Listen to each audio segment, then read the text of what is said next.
नमस्कार।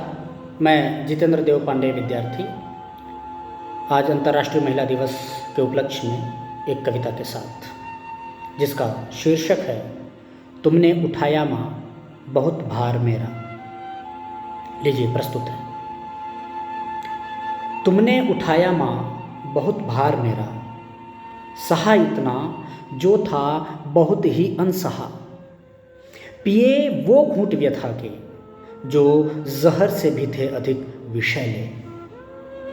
जेठ की ज्वाला, माघ की ठिठुरन, उबड़ खाबड़ रास्ते, चाही अनचाही जिंदगी, रक्तीले आंसू, दर्दीला बदन और एक अनदेखी मंजिल मैं, जिस पर उठते ही आए कदम तुम्हारे।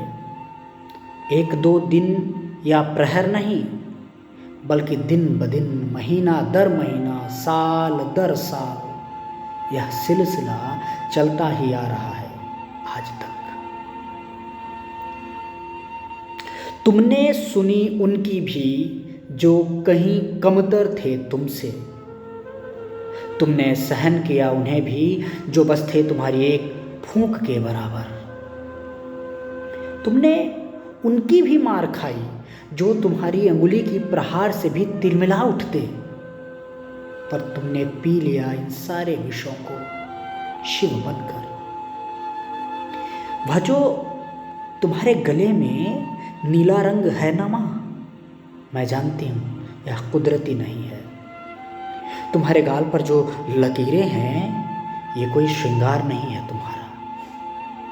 मैं जानती हूँ माँ कि दुश्मन की लाश से भी बदतर तरीके से घसीटी गई हो तुम। मैं जानती हूं यह सब कि कोख में मेरी रक्षा करने का दंड मिला है तुम्हें।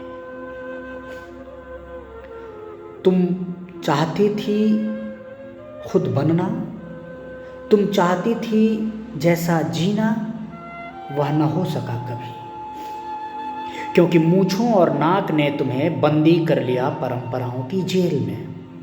तुम्हारी कलम बेलन कॉपी चकला बन गई, खेल पद के बिस्तर से लेकर गृहस्थी की चाकरी बन गए। माँ तुमने वास्तव में जीवन नहीं नर्क जिया है। तुम्हें लोगों ने मारा और तुमने अपने सपनों को। कितनी हत्याएं हुई हैं ना माँ, कितनी भावनाओं की लाश उतरा रही है ना तुम्हारे मन के कुएं में। पर मां अब ऐसा नहीं होगा, मैं ऐसा होने ही न दूंगी। लो पकड़ो तुम भी यह कलम मां और लिख डालो अपनी तकदीर।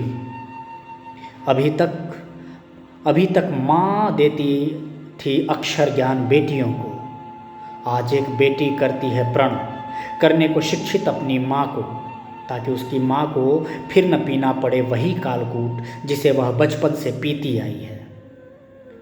तुम पढ़ोगी माँ, तुम बढ़ोगी माँ, तुम लड़ोगी माँ, तुम जियोगी माँ, तुम अपनी जिंदगी जियोगी, अपने पसंद की जिंदगी, अपने सपनों की जिंदगी। धन्यवाद।